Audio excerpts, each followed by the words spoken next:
San Juan. Kaya Mayaw ikaw, Ginoo. si Jesus mingon ngadto sa katawhan. Ang tanan nga gihatag kanako sa akong amahan, moari kanako. Ug ang moari kanako dili ko gayud isalikway. Kinanaog ako gikan sa langit aron pagbuhat sa kabuton sa nagpadala kanako. Ug dili sa kaugalingon kong kabuton. Kini mao ang kabubuton sa nagpadala kanako. Nga dili ako mawad ang bisag usa ka sa tanan nga iyang gihatag kanako. Ug banhawon ko silang tanan sa katapusang adlaw.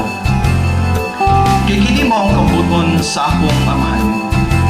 Nga ang tanan nga makita sa anak ug motuo kaniya makapaton sa kinabuhing walay katapusan ug banhawon ko sila sa katapusang adlaw. Mga igsoon ang ebanghelyo sa Ginoo. Mayaw ikaw, Maayong buntag sa tanan. Maayong buntag. Kita karon mga igsoon nagatigom isip usa ka pamilya, isip usa ka komunidad dinhi sa atong sementeryo. Siguro ang uban sa ato may igsoon na uban na sila pagpadagkot o nag-offer na sa ilang mga bulak, mga patsada o windot nga bulak sa ilang mga minahal sa kinabuhi. Pero usa sa akong pangutana may igsoon nga before ta sa atong pamalandong sa atong Santos nga misa, ato pangutana na itong kaugalingon, why do we offer flowers and candles sa atong mga igsoon nga mipanaw na? No?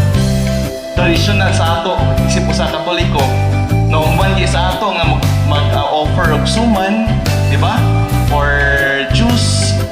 Ang uban pagani mag-offer og sigarilyo, napay uban mag-offer og tanduay. Di ba? Why do we offer flowers or lang sa ulap o kandila may igsoon?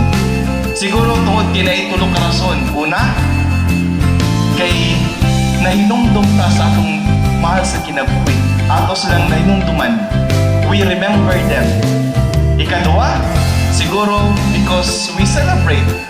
Itungod kay katong nabuhay pa din sila sa kalibutan, no, daghan sila nabuhat o daghan sila na-contribute sa atong pamilya, and we celebrate because of the goodness of the Lord. Nagitagaan tag grasya pinagi sa kinabuhi sa atong isikat sa atong membro sa pamilya nga mipanaw na. O ikatulo, no, ay katulong nga rason siguro maigsoon nag-offer ta og kandila or flower because kita nagatuo maigsoon nga sila buhi pa. No, buhi pa uban sa Ginoo. We remember, we celebrate, and we believe. And I think mao na ato pamalandungon nato karon maigsoon karong adlaw at this memorial sa atong mga igsoon nga mipanaw na. Una, we remember. Di ba mga igsoon, sakit man pamalandungon pero daghan kay ato mga igsoon nga mga Kristiyanos nga nag-ingon sa ato nga dili na ta mag-adto sa sementeryo kay wala na sila, patay na sila, bawal na sa Biblia. But at the end of the day, human as we are, isip mo sa katao, we cannot but remember ang atong mga mahal sa kinabuhi. We are gathered here karong buntaga mga igsoon, nagatigom kita karon kay nagdumdum ta sa atong isig katao, sa membro sa atong pamilya. In fact, sa atong unang pagbasa, atong nadungog mga igsoon, ang pagbasa gikan sa basahon sa kalam ni Solomon, ingon siya na ang kalag sa mga matarong ug nga mga tao panalipdan sa Dios ug dili gayud mag-antos sa kasakit. Ngano man sila gitawag nga matarong mga igsoon, kay ngano maigsoon sa ilang kinabuhi dinhi sa kalibutan, sila nagpuyo sa usa ka kinabuhing matarong. Kita karon maigsoon nagdumdum kanila. Whether we like it or not, parti sila sa atong kinabuhi. Nagdumdum ta sa ila tungod kay naging parti sila sa atong kinabuhi katong tayong nga buhi pa sila dinhi sa kalibutan. Nag-anita dinhi karon maigsoon, nagpamisa ta para sa ila kay atos lang nadumduman. Kay one of the best gift na gihatag sa ato sa Ginoo maigsoon, the gift of remembrance. Kita lang mga tao ang makadumdum sa atong mga membro sa pamilya nga may panaw na, di ba? memorial sa atong mga igsoon nga mipanaw na. Una, we remember. Di ba mga igsoon, sakit man pamalandungon pero daghan kay ato mga igsoon nga mga Kristiyanos nga nag-ingon sa ato nga dili na ta mag-adto sa cemeteryo kay wala na sila, patay na sila, bawal na sa Biblia. But at the end of the day, human as we are, isip po sa katao, we cannot but remember ang atong mga mahal sa kinabuhi. We are gathered here karong buntaga mga igsoon, nagatigom kita karon kay nagdumdum ta sa atong isig katao, sa membro sa atong pamilya. In fact, sa atong unang pagbasa, atong nadungog mga igsoon, ang pagbasa gikan sa basahon sa Kaalam ni Solomon, ingon siya na ang kalag sa mga matarong o nga mga tao panalipdan sa Dios o dili gayud mag-antos sa kasakit.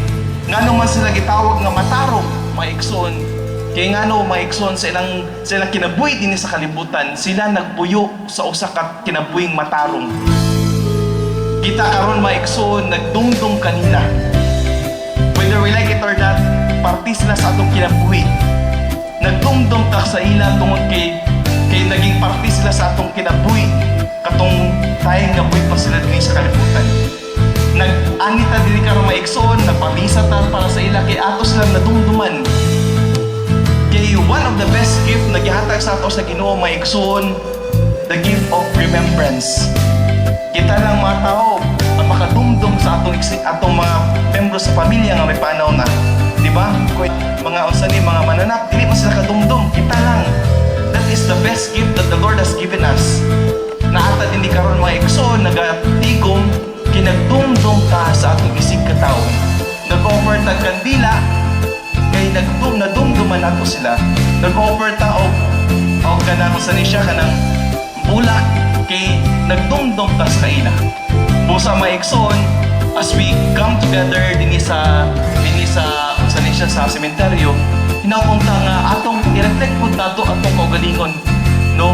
As we look back sa madumduman nato ang mga membro sa atong pamilya, siguro atong pautan nato sa kaugalingon sa atong mga lessons nga atong makatunan sa atong isig katao sa atong mga membro sa pamilya nga may panaw na. Nadumduman ako ni kakong lolo sa una nga bisag usahay ulit sige ka ulit pero grabe ka generous. Nadumduman ako ni akong lolo sa una nga grabe even if tungod sa ikapobriyon pero grabe kay mo suporta sa simbahan. Nadumduman din ako igsuon kay even if dagan kay sa kahuyan pero grabe kabuutan. As we remember mga igsoon, napuntang ato kong maawat ang ilang mga attitude nga para sa ato makatabang sa ato kinabuhi dinhi sa kalibutan. Ikaduha mga igsoon, nagatigom kita tanan kay we are celebrating the life that the Lord has given us, especially sa ato mga membro sa ato pamilya nga panaw na. We are gathered here mga igsoon na kita karong buntaga kay naata in the context of the celebration sa Santos nga Misa. Sa ato ikaduhang pagbasa ato nadungog mga igsoon, naingon si San Pablo, nasayod kamo mga igsoon nga sa pagbunyag kanato na iusa kita kang Kristo Jesus, busa na iusa kita sa iyang kamatayon. Kita karon mga igsoon, nagatigom kita kay we are celebrating the victory of the Lord. Kay tungod sa kamatayon ni Jesus sa krus, itagaan at kinabuhi. O busa pod kita tanan mga igsoon as we gather together karong adlaw kay balutang nga mga igsoon nga victory is ours. Kay balutang nga mga igsoon nga even if atong mga igsoon nga mipanaw na patay na sa mata sa kalibutan, pero sa atong pagtuo sila mga igsoon buhi tungod sa pagkamatay ni Jesus dito sa krus. So busa mga igsoon, as we gathered here also, inatuntang nga we celebrate sa gugma sa Dios nga pagbisita nato sa atong mga sa kinabuhi atong dumdumon mga igsoon nga dako ang gugma sa Ginoo para sa tuig katao o para pod sa ato na karon dinhi nga buhi pa din sa kalibutan. Atong dumdumon mga igsoon nga tungod sa gugma sa Dios, kitang tanan gitagaan og kinabuhi o kaluwasan tungod sa iyang pagkamatay sa krus dito, no, sa Holy Land, sa Israel, sa Jerusalem. Busa karon mga igsoon, nag-anita nili sa cemeteryo kayo